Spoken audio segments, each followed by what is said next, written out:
In the area of health, diligent implementation of the health sector master plan is going on, and examples are the Saving 1 Million Lives initiative, polio eradication campaign, and provision and upgrading of health infrastructure and development of capacity, human capacity in that. On the governance front, we are now addressing, obviously, the new security challenges, and I'm sure more will be said both by the Vice President and in the subsequent discussion on this.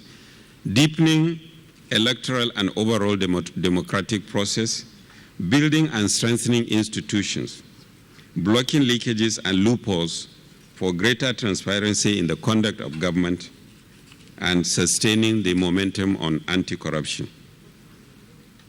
All of this will help, obviously, to bring down the cost of governance.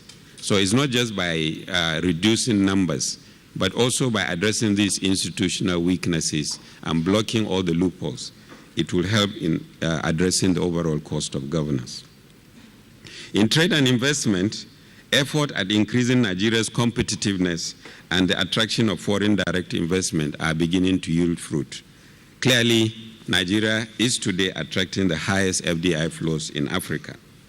Our global competitiveness ranking and the cost of doing business have also improved slightly, not too significantly, but any improvement, I think, still has to be acknowledged.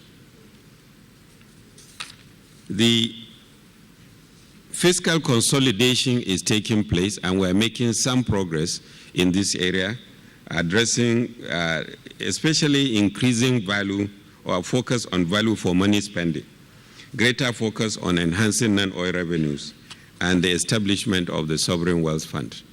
I think while the United States is facing what is called a fiscal cliff, what we are facing is probably a fiscal mountain. We are making progress, we are climbing up the mountain. But just as the danger of the U.S. falling into a valley at the top of the cliff, there's also a danger, if we do not sustain the effort that we are making, of us rolling back down the hill, down the mountain. So I think the danger is as equal for us as it is. But I think we must acknowledge the effort that has been made so far and continue along those efforts. I'm sure Ngozi will be saying more about this during the dialogue, presidential dialogue. In the area of monetary and exchange rate policy, substantial buildup of foreign reserves from a little over 32 billion in December 2011 to over 45 billion in mid-November 2012. We have achieved relative exchange rate stability. Inflation is on a downward trend from 12.9% in June to 11.7% in October 2012. Policy articulation and consistency overall are beginning to yield results, not just in the fiscal side and in the monetary side, but overall in the whole of government, even in terms of some of the sectoral achievements that are being made. Monitoring the transformation agenda, monitoring and evaluation is essential for effective implementation of the transformation agenda. We have established a robust framework for tracking performance and service delivery, with the focus that ultimately it is service to the Nigerian people that matters, not how much money is spent, not how many meetings we hold, not how many trips we go overseas or in the country, service to the people. And therefore, ministerial scorecards in detail have been prepared, and the ministers are diligently working to try to achieve the key KPIs, key performance indicators.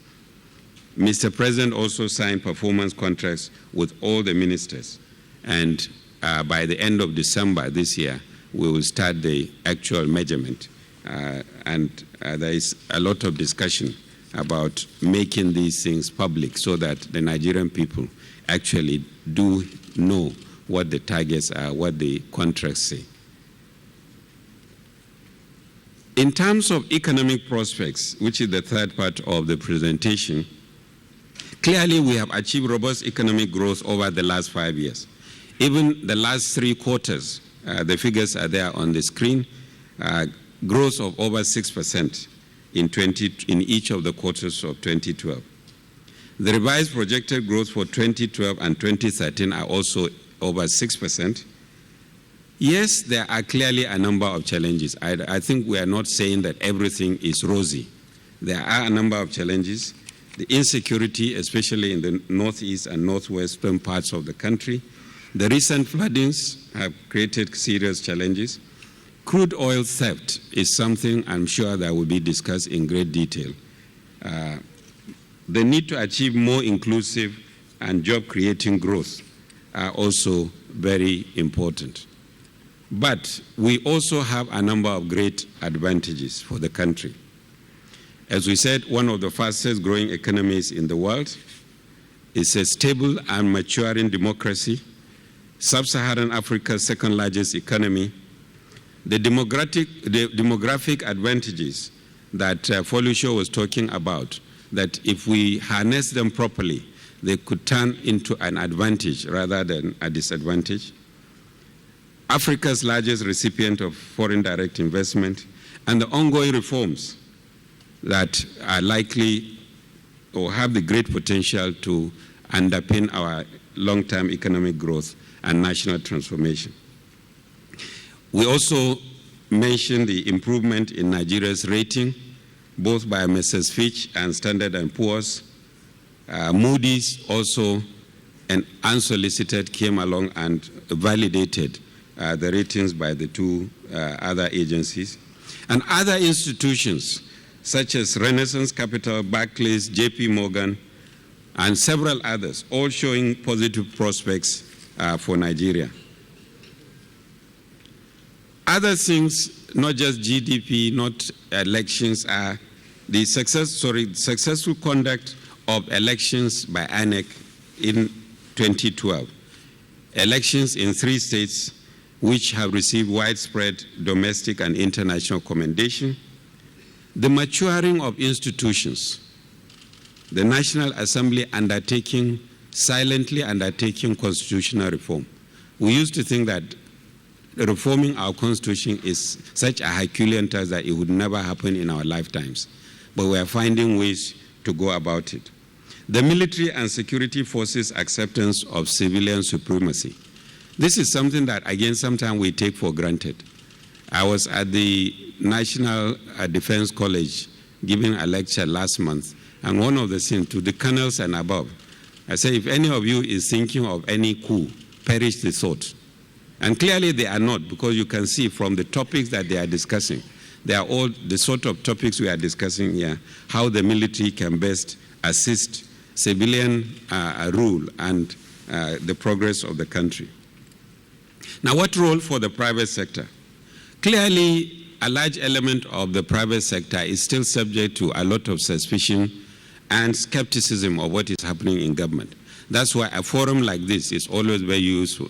And the positive role that the NESG has played here should be acknowledged to gain greater understanding and reduce this suspicion and understand that we are all in the same boat and we need to move together. For those who are still doubting and standing aloof, the train has left the station. So it's either you rush and come on board or you get left behind.